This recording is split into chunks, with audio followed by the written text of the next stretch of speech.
Welcome to One on One. I'm Steve Adubato. It is my pleasure in this One on Two segment to welcome two very special guests. Chef Paul Kapner is a certified executive chef and director of the Community Kitchen at the Community Food Bank of New Jersey, a great organization. Also, for the first time joining us, Daryl Walker is a chef at Eva's Village and also a graduate of the Food Service Training Academy in 2012. And that academy is tied directly to the Community Food Bank of New Jersey. Now, these are complicated titles, but Chef Paul, set us up for this. The Community Food Bank of New Jersey is? I'm not going to assume everybody knows what it is. I know what it is. Okay. We know how great it is, but not everybody watching in 5 or 6 states know. The Community Food Bank of New Jersey is an organization that feeds people throughout New Jersey, 18 of the 21 counties in New Jersey. We reach approximately 1 million people every year, close to that. Whether it's food or other types of services. And I was proud to be a part of last year's big fundraiser to host it. Your team raised a lot of money for a great cause, a lot of people who need help. And the Food Service Training Academy, which is a terrific initiative which you graduated from, which is tied to the Community Food Bank of New Jersey. Describe it, because you went through it. Yeah, I did. What is it? It's a very intense program, is what it is, but I loved it. I loved it. Describe it. You go through different courses. You learn how to cut correctly, so this way you don't cut your fingers off. You learn how to make things from soups to sauces.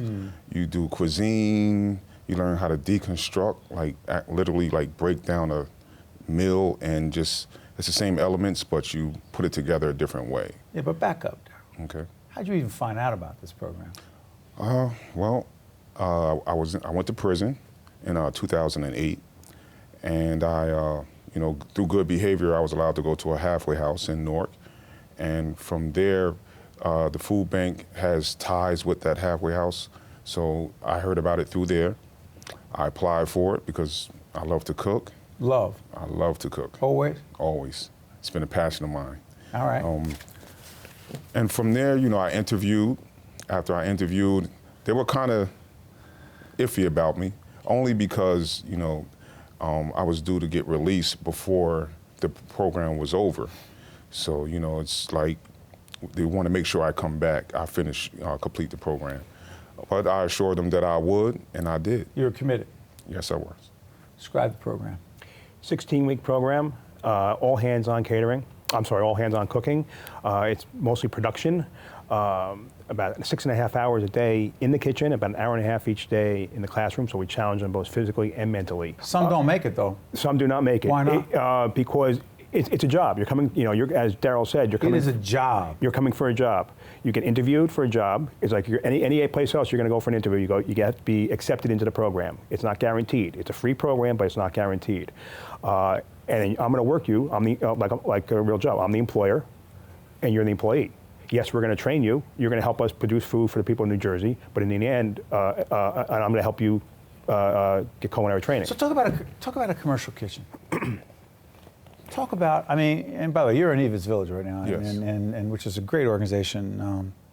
Talk about the work they do. Real quick, 400 lunches a day? 400, sometimes more. And you are the person?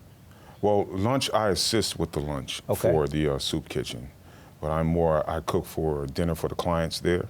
We have a lot of residents there, about 300. And Eva's Village, just describe it?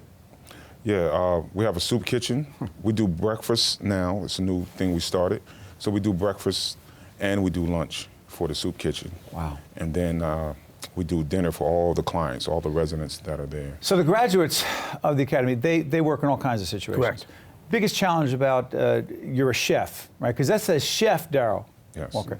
Difference between a chef and a cook? Difference between a chef and a cook. A chef is the term chef is you're in charge of the kitchen. You're a leader? You're a leader. He's a leader. He is a leader. Not just cooking, he's a leader. Yep. Describe what it means to be a leader in that kitchen.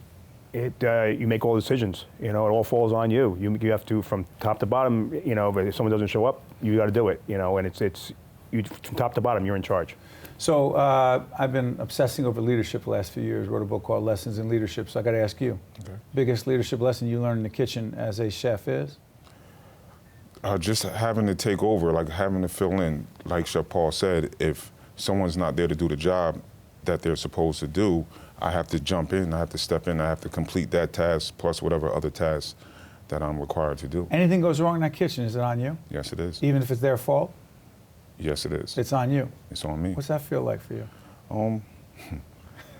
You smile. Wait a minute. Well, why does that make you smile? Well, because on one hand, I don't want to take, the failure of someone else or if someone else messes up. But on the other hand, when I complete that task and it's done correctly, I love the praise that I get for it.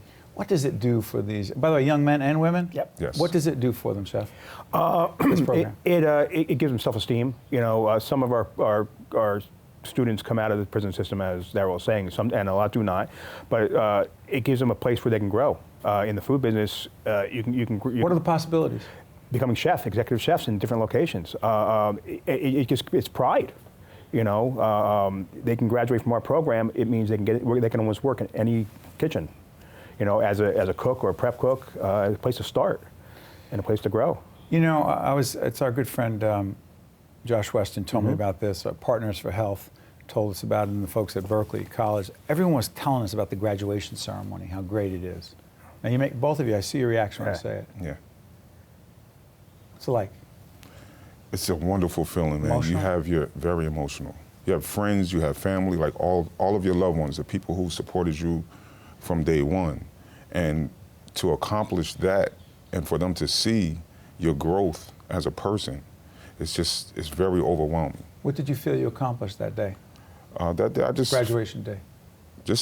I accomplished just knowing that I can do something other than what I was doing, which was out there selling drugs. That's what you went to jail for? That's what I went to jail for. So I felt like it opened up another door for me. I got to ask you something. I'm sorry for interrupting. If you didn't apply for this program, the food service training program, you didn't do it. You can't predict the future.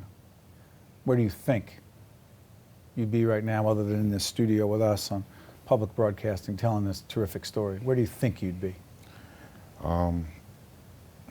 It's a very strong possibility I would probably be back in prison, because before the Food Service Training Academy, I really didn't know where I was going to go. I didn't know where I was headed before then.